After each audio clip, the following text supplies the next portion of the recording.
한 주간 동안도 주님이 잘해 주셨습니다. 몇 가지만 같이 나누려고 합니다. 무엇보다도 영상이 너무 시원하죠? 여러분 감사합니다. 잘 참아주셔서 감사합니다. 교회 올 때마다 눈을 비비는 분이 있다 그래요. 내 눈이 나빠졌나 죄송했습니다. 이제 영상 공사가 잘 마무리돼서 정말 눈이 시원하니까 너무 상쾌한 것 같아요. 이 영상 공사를 위해서 몇 년 전에 1,000만 원을 헌금하신 분이 있었어요. 몇 년 전에. 근데 이제 됐고요. 또 주변에서 많이 계획하고 기도하고 준비했기 때문에 이루어졌습니다. 여러분 마음의 소원을 두고 기도하신 분들에게 감사를 드리고, 실제적으로 영상공사 관계에서 애쓰신 분들, 또 공사 마무리하면서 청소하시면서 애쓰신 분들, 모든 분들에게 감사를 드립니다. 두 번째로는 어저께 쉐마학교 3학기 수료가 있었어요. 부모님하고 자녀가 함께 공부하는 게 쉐마학교인데 벌써 3학기가 되어서 수료하는 아이들에게 수료증을 전달하면서 하나님께서 이런 훈련이 우리 교회에 있다는 게 다시 한번 감사했습니다. 수고하신 분들에게 감사를 드립니다. 세 번째로는 목요일 날 성맥 10기가 여수여행을 갔는데요. 여수는 왜 가는지 많이 들으셨죠? 손양원 목사님이 계셔요. 거기 계시는데 이제 자기 두 아들을 죽인, 그야말로 원수잖아요. 그 두 아들을 죽인 그 원수를 사형당하기 직전에 그를 입양함으로 말미암아 살려주고 양자로 삼은, 정말 성경에서 나오는 하나님이 하신 일을 한 것을 이렇게 보면서 매년 가지만 또 한 번 도전받고 나 자신을 점검하는 그런 기회가 됐습니다. 뒤에서 이 모든 일을 위해 기도해 주신 분들에게 감사를 드립니다. 자, 이제 오늘 제목을 한번 보겠습니다. 오늘 제목이 뭡니까? 거룩하다, 거룩하다, 거룩하다. 거룩하다를 3번 한다는 것은 최상급. 원래 이 성경은 단어들이 많지 않기 때문에 강조하기 위해서 반복법을 쓴다 그랬죠? 반복. 3번 반복은 최상급이에요. 거룩하다, 거룩하다, 거룩하다. 이제 오늘 성찬식이 있는 날이기 때문에 다 얘기할 수 없어요. 근데 여러분 꼭 결론적으로 기억해야 될 것은 이 거룩하다, 거룩하다, 거룩하다 찬송 받으실 그 하나님이 나에게 어떻게 위로가 되고 힘이 되는가를 마지막에 결론적으로 말씀드릴 거예요. 잘 들어주시면 좋겠어요. 자, 먼저 이제 우리 본문을 보시기 전에 우리 주보에 대지를 한번 보죠. 대지. 여러분 대지 2개를 먼저 염두에 두고 그 대지를 따라서 한번 보려고 그래요. 첫 번째 대지가 뭡니까? 바로다 나여 망하게 되었도다. 두 번째 대지는 내가 여기 있나이다 나를 보내소서. 5페이지에 있어요. 5페이지에.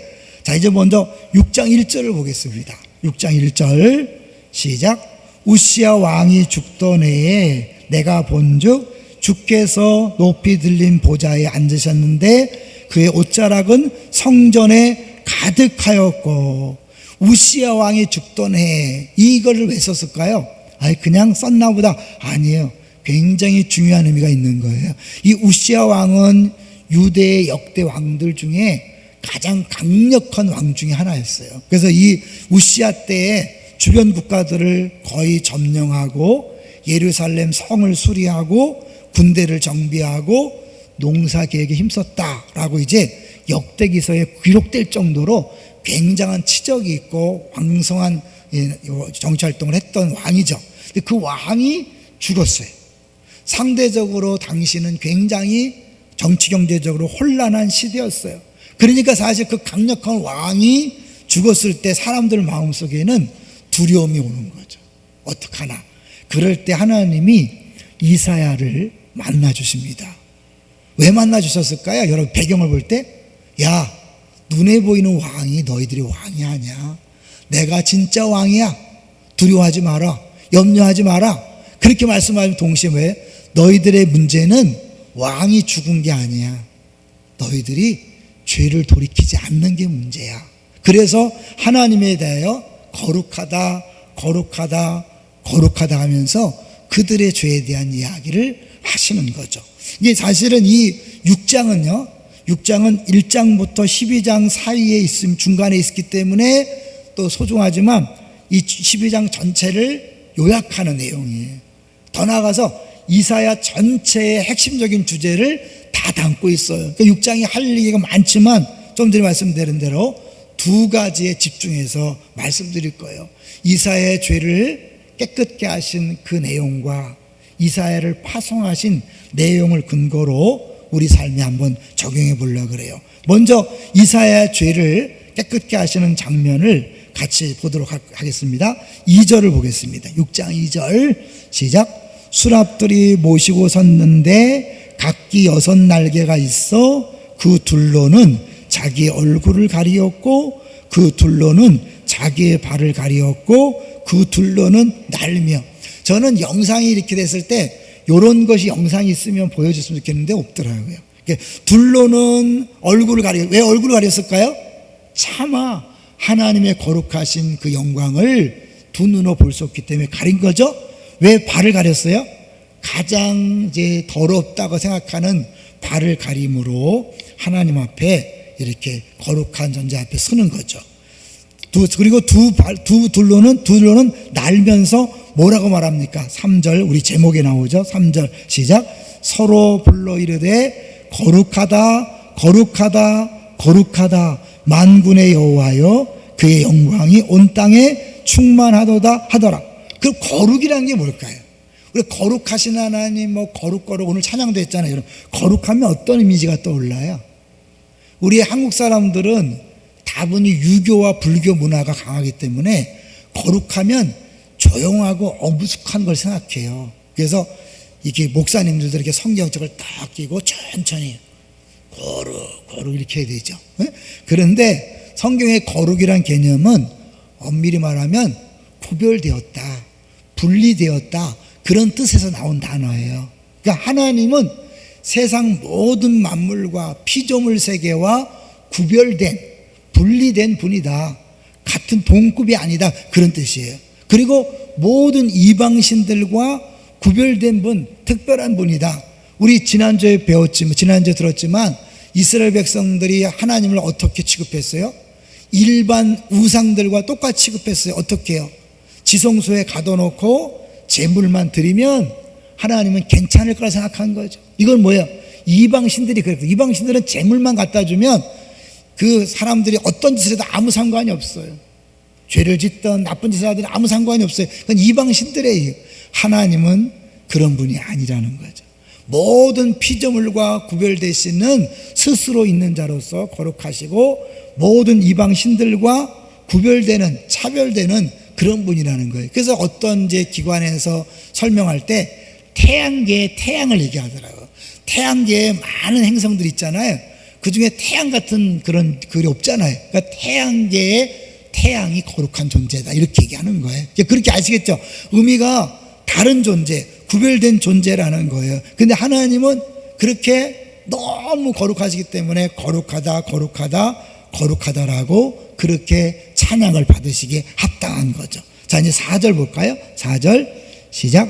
이같이 화답하는 자의 소리로 말미암아 문지방의 터가 요동하며 성전의 연기가 충만한지라. 이제 하나님의 임재가 가득한 것을 확실하게 알 수 있는 거죠.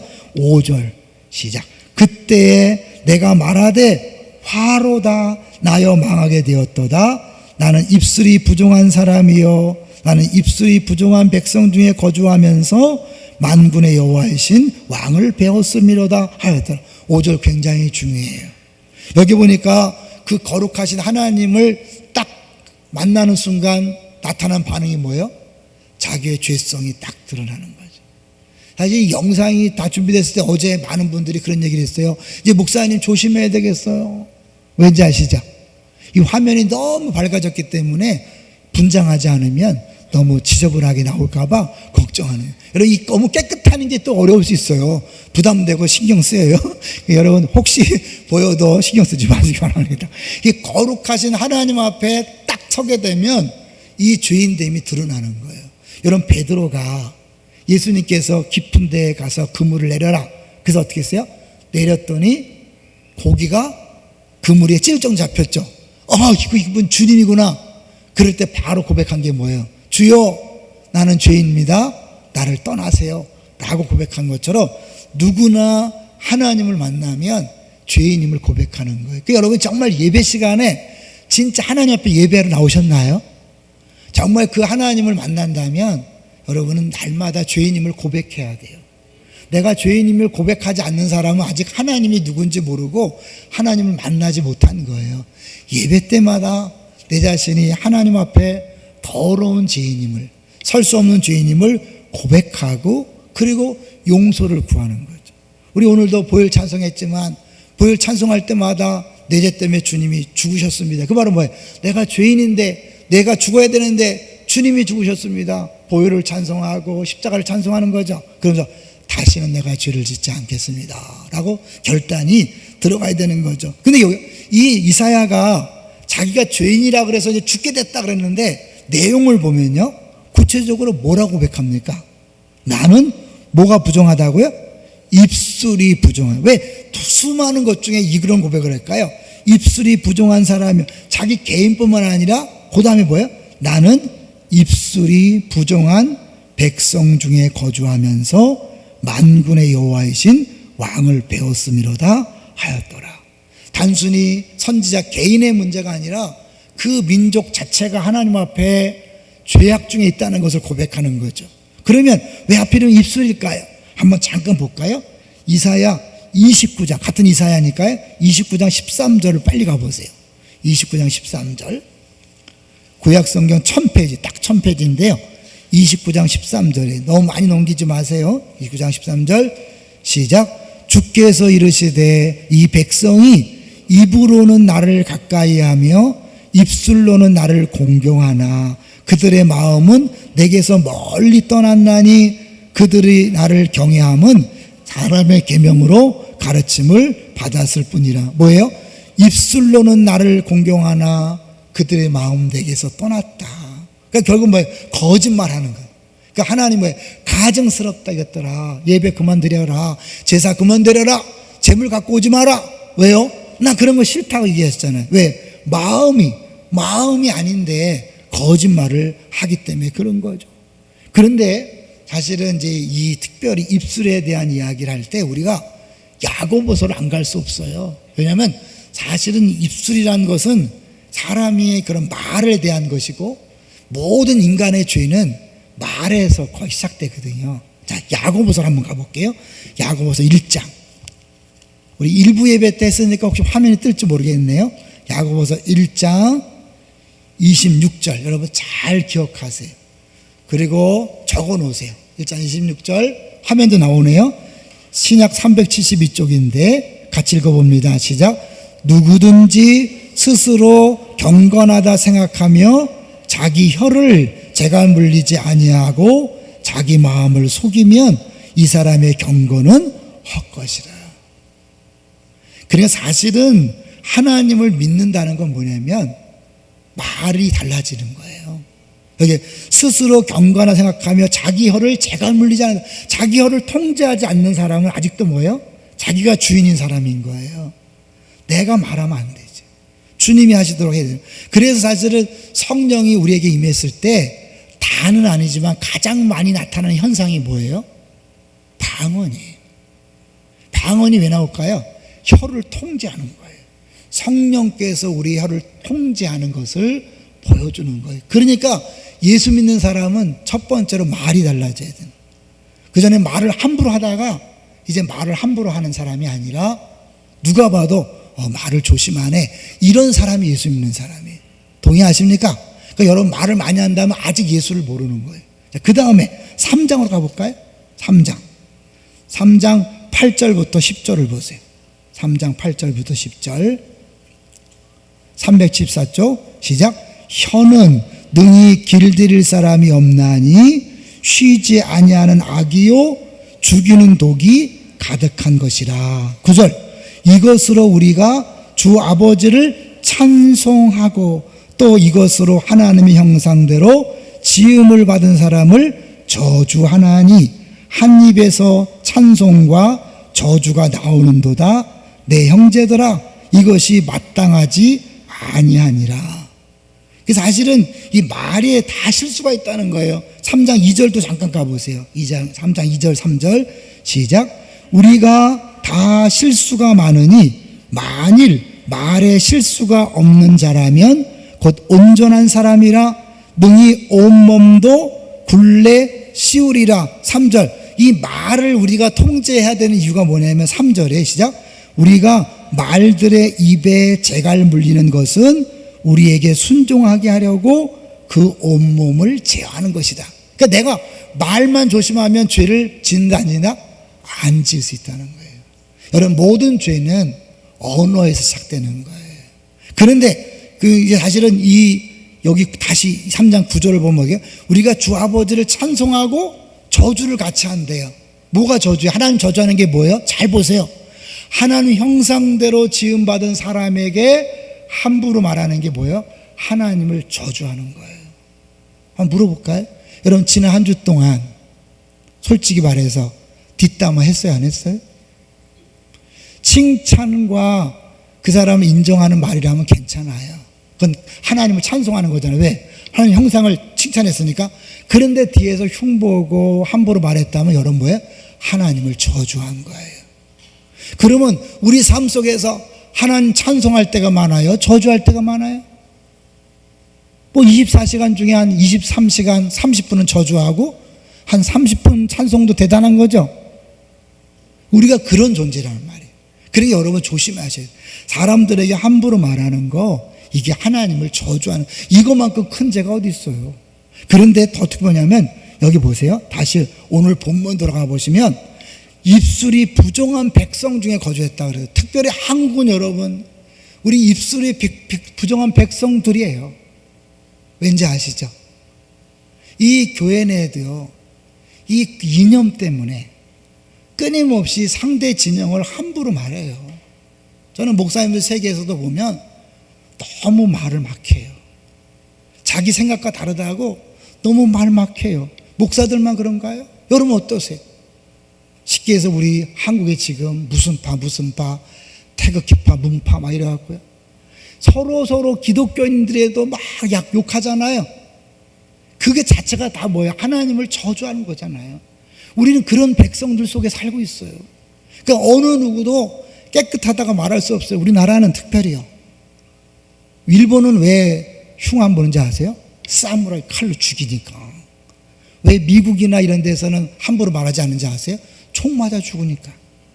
한국은 전통적으로 그런 문화가 아니에요. 다 동네 문화고 가족 문화니까 누가 잘못한다고 칼로 죽이거나 총 안 쏴요. 일본은요, 죽여버렸잖아요, 까불면. 그러니까 친절할 수밖에 없어요. 미국은 어떻게 해서요? 총 쏴 죽이잖아요, 서부시대. 그러니까 아직 한국은 하여튼 전통적으로 조심해야 돼. 그냥 너무 말을 막 해. 함부로 해. 동의하시나요? 여러분, 이게 누구 문제가 아니에요. 여러분이 이 특별히 입술이 내가 얼마나 죄를 짓는가를 인정하셔야 돼. 그리고 고백하셔야 돼. 자, 그렇게 이사야가 나는 입술이 부정한 사람입니다. 입술이 부정한 백성 중에 거주하면서 만군의 여호와를 배웠습니다. 나 이제 죽었습니다. 그런데 하나님이 그를 죽이지 않고 그를 살려줍니다. 어떻게? 6절을 보세요. 자, 오늘 본문 6절이에요. 이사야 6장 6절 읽어볼까요? 시작. 그때에 그 서랍 중에 하나가 부젓가락으로 제단에서 집은 바 핀 숯을 손에 가지고 내게로 날아와서, 숯을 가지고 날아와서 7절 시작. 그것을 내 입술에 대며 이르되 보라, 이것이 내 입에 닿았으니 내 악이 제하여졌고 내 죄가 사하여졌느니라 하더라. 이거 뭐예요? 입술에 대며, 터치죠. 입술에 닿았으니 깨끗해졌다. 이게요 굉장히 놀라운 거예요. 왜냐하면 구약시대에는 뭐냐면 이 하나님이 거룩하시기 때문에 하나님을 섬기는 성전과 성전 안에 쓰는 모든 물건들은 다 거룩했어요. 그렇죠? 바깥에는 거룩하지 않고. 그리고 죽음에 관계된 모든 것들은 부정하기 때문에 거룩한 사람이 시체를 만지잖아요. 며칠 동안 성전 들어올 수 없어요. 왜? 더러워지니까. 이 거룩함이 더러움을 접촉하면 거룩함이 훼손되는 거예요. 자, 그런데 여기는 어떻게 했어요? 이 죄인에게 거룩함이 왔을 때 이 거룩함이 훼손되는 게 아니라 이 거룩함이 이 죄인을 깨끗게 했어요.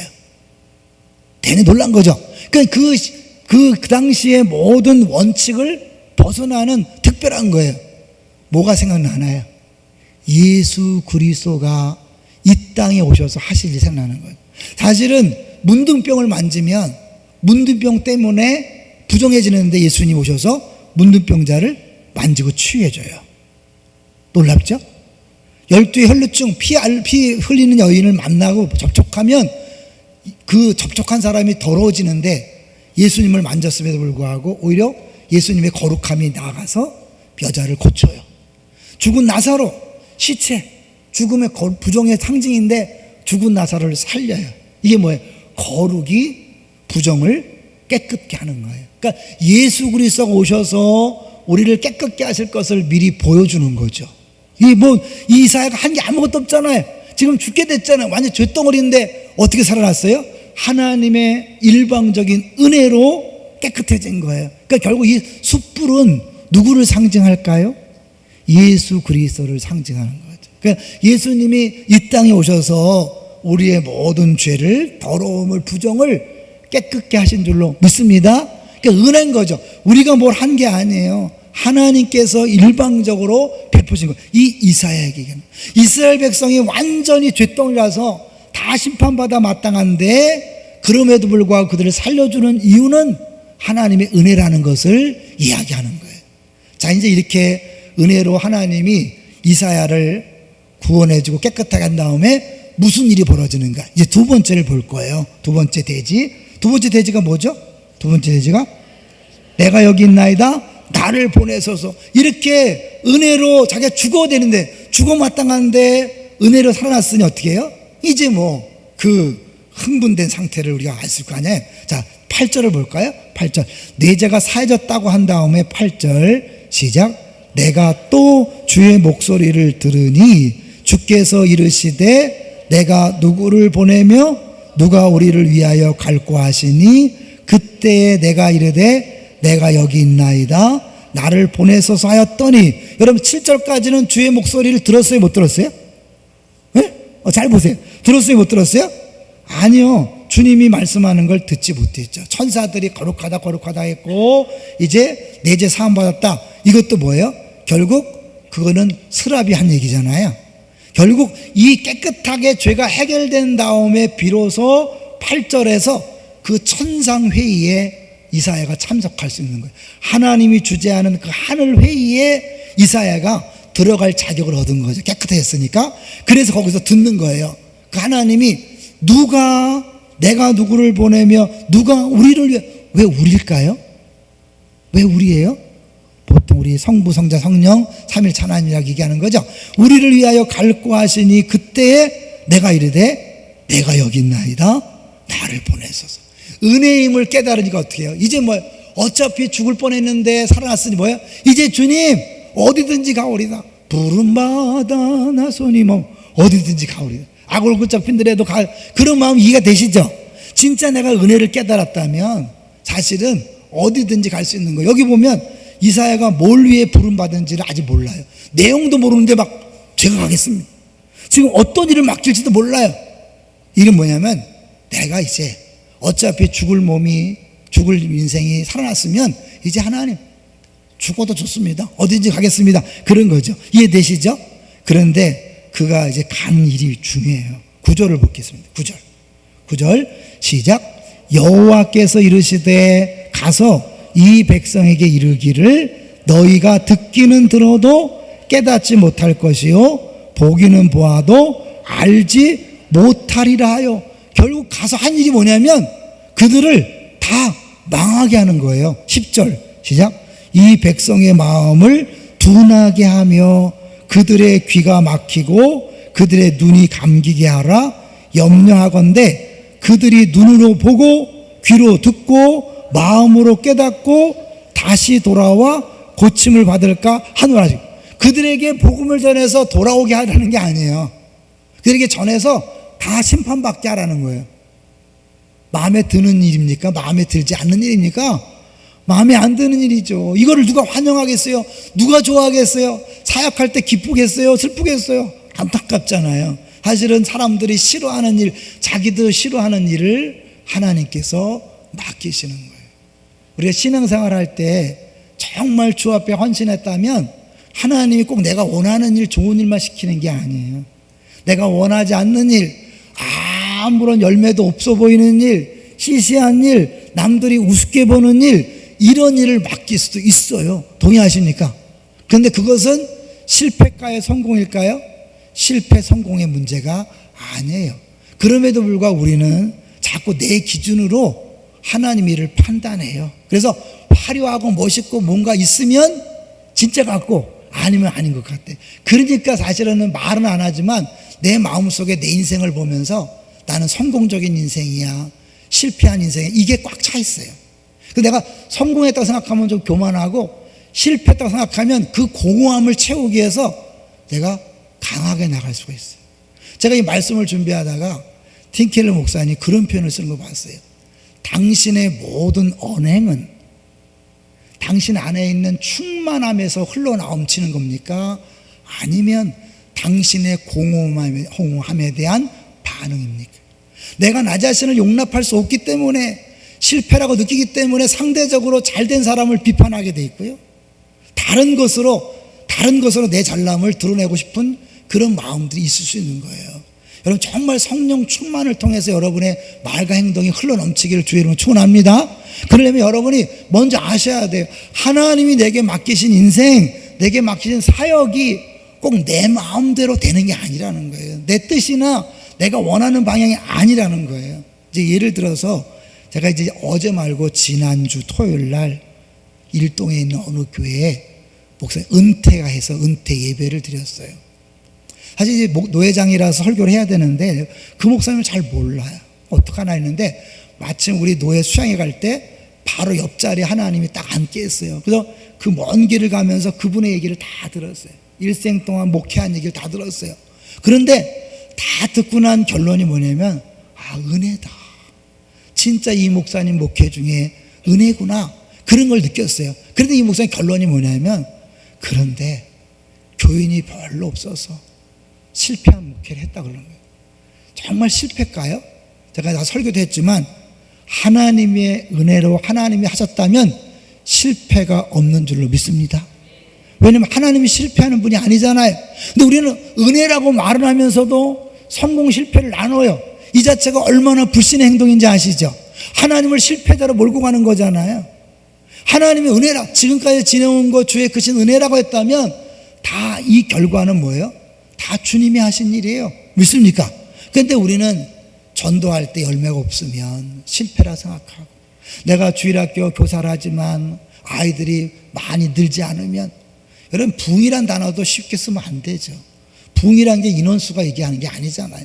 하나님의 일하심이잖아요. 그러니까 결국 내가 볼 때 눈에 보이는 화려함, 멋있음, 심지어 우리 가정이 자녀가 잘 되고 내 사업장이 잘 되고 직장이 잘 되고 이런 건 성공이고, 그렇지 않으면 실패다? 아닌 거예요. 주 안에서는 성공도 실패도 없습니다. 그러니까 여러분이 인생을 다시 해석하셔야 돼요. 내가 실패라고 생각하니까 그거를 다른 걸로 채워보려고 막 다른 것으로 막 용을 쓰는 경우가 많이 있어요. 아니, 여러분 자유하세요. 편안하게 하세요. 괜찮아요. 여러분 있는 모습 그대로 인정하세요. 실패가 아닙니다. 주님이 때로는 그렇게 약함과 부족함 속에 처하도록 여러분을 파송한 거예요. 그걸 통하여 하나님이 일하신 거예요. 이사야는 뭐예요? 결국은 너희들 다 망해야 된다, 다 죽어야 된다, 너희 회복은 없다, 구원 없다, 이 메시지를 전하는 거예요. 그러니까 오죽했으면 이사야가 뭐예요? 언제까지 해야 돼? 언제까지? 물어보죠. 11절을 보세요. 11절 시작. 내가 이르되 주여 어느 때까지니까 하였더니 주께서 대답하시되 성읍들은 황폐하여 주민이 없으며 가옥들에는 사람이 없고 이 토지는 황폐하게 되며, 12절 여호와께서 사람들을 멀리 옮기셔서 이 땅 가운데에 황폐한 곳이 많을 때까지는, 멀리 옮기는 거예요. 바벨론 포로를 얘기하는 거겠죠. 결국 다 완전히 망할 것이다. 그런데 13절 이 이사야가 끝까지 위로와 소망을 얘기한다 그랬죠. 13절 시작. 그 중에 10분의 1이 아직 남아있을지라도 이것도 황폐하게 될 것이나 밤나무와 상수리나무가 배임을 당하여도 그 구루터기는 남아있는 것 같이 거룩한 씨가 이 땅에 구루터기니라 하시더라. 하나님은 거룩하신 분이라는 거 뭔지 아세요? 거룩하기 때문에 그분은 실수나 실패도 없을 뿐만 아니라 전혀 죄가 없으신 분이에요. 믿습니까? 한번 말하면 반드시 지키시는 분이에요. 이 거룩하다는 뜻에는 인생과 달리, 이방신들과 달리 한번 약속하면 끝까지 지키는 신실함이 있다는 거예요. 그래서 여러분 찬송가 한번 잠깐 볼래요? 찬송가 545장을 보세요. 여러분 545장. 이 찬송가에 이 하나님의 이 거룩함이 드러나 있거든요. 거기 근거로 나와 있어요. 545장. 시간이 이제 많이 가기 때문에 빨리 할게요. 1절 보면 이 눈에 아무 증거 아니 보여도 믿음만을 가지고서 늘 걸으며 이 귀에 아무 소리 아니 들려도 하나님의 약속에 서리라. 걸어가세 믿음 위에 서서 나가세 의심 버리고. 진짜 중요한 건 3절이에요. 3절을 보세요. 시작. 주님의 무엇을 거룩함을 두고 맹세한 주 하나님 아버지는 참 미쁘다. 그의 거룩함을 두고 맹세했기 때문에 우리는 그 하나님을 믿을 만하다. 왜 하나님이 자신의 거룩함을 두고 맹세할까요? 하나님의 거룩함 외에는 믿을 만한 게 없기 때문에 가장 믿을 만한 것을 근거로 내가 맹세한다. 왜? 꼭 지킬게 이런 거잖아요. 자, 그 귀한 모든 약속 믿는 자에게 능치 못할 무슨 일이 있을까? 하나님 우리에게 어렵고 힘든 곳으로 보낼 수 있어요. 정말 일생 동안 가난과 고통 속에 살아가는 역할을 맡길 수 있어요. 실패가 아니에요. 하나님께서 맡기신 자리예요. 그것을 어떻게 해요? 믿음으로 걸어간다는 게 뭐냐면 하나님은 거룩하신 분이라는 거예요. 그것도 한 번도 아니고 거룩하다. 그분은 실수하지 않고 실패하지 않고 시건하지 아니하고 한 번 약속하면 반드시 지키는 분인데 너희는 가서 모든 족속으로 제자를 삼아 내가 분부한 모든 걸 가르쳐 지키게 하라. 내가 세상 끝날까지 너희와 항상 함께 있으리라. 믿습니까? 함께 하시는 거예요. 사실은 이제 다시 정리할 거예요. 이스라엘 백성 선지자 이사야를 깨끗게 한 것처럼 예수님이 이 땅에 오셔서 우리를 구원한 다음에 어떻게 했어요? 우리를 성전 삼았다 그랬어요. 그리고 아버지가 나를 보내신 것처럼 나를 보낸다 그랬어요. 여러분 성전이 파송받아서 가정으로 가는 거예요. 그럼 나만 가나요? 성전만 가나요? 성전에 계신 주님이 가는 거예요. 여러분 직장으로 파송했어요. 여러분 가는 게 아니에요. 성전만 가나요? 빈 성전만. 그 성전 안에 거하시는 주님이 가시는 거예요. 여러분 사업장에, 학교에, 동네에 여러분을 파송해서 하나님이 여러분을 보내서 그 함께 하시는 성전에 거하시는 주님이 그곳에 가서 그 거룩함으로 사람들을 치유하고 회복하고 살리고 그래서 온 세계를 변화시키는 일을 하고 계신 줄로 믿습니다. 그 와중에 어떤 사람은 눈에 보이는 열매도 있고요, 화려함도 있지만 많은 경우에는 화려함이 없을 수 있어요. 그냥 시시한 것처럼 보이는 그런 일생을 살다가 끝날 수 있어요. 그런데 따지고 보세요, 여러분. 한국교회 대형 교회만이 성공이라고 한다면 수많은 개척교회와 미자립교회는 다 실패일까요? 아니잖아요. 그렇죠? 아니죠? 그거 분명히 믿죠? 그렇다면 우리 일생을 보세요. 우리 인생을 보세요. 잘 나간다고 생각하는 세상적인 성공자만 진짜일까요? 아닌 거예요. 주님이 맡겨놓은 그 자리, 때는 아프고 힘들고 우습게 보임을 당하고 창피를 당한 것처럼 보이지만 그 자리에서 묵묵히 믿음을 지키며 하나님은 살아계시다. 하나님은 반드시 약속한 일을 이루신다. 그분은 다시 오신다. 이 믿음으로 살아가는 여러분 때문에 하나님 나라는 지금 계속해서 든든히 세워지고 있는 줄로 믿습니다. 이젠 자유하세요. 좀 편안하게 마음 먹으세요. 괜히 실패라고 생각하지 마시고 비교하지 마세요. 있는 모습대로 감사하면서 자유하면서 지금 주어진 일에 기쁨으로 잘 감당하세요. 믿음으로, 신실한 주님을 믿는 믿음으로, 거룩하다 찬송받으실 그 하나님을 믿는 믿음으로 그렇게 힘있게 살아가시기를 주의 이름으로 축원합니다.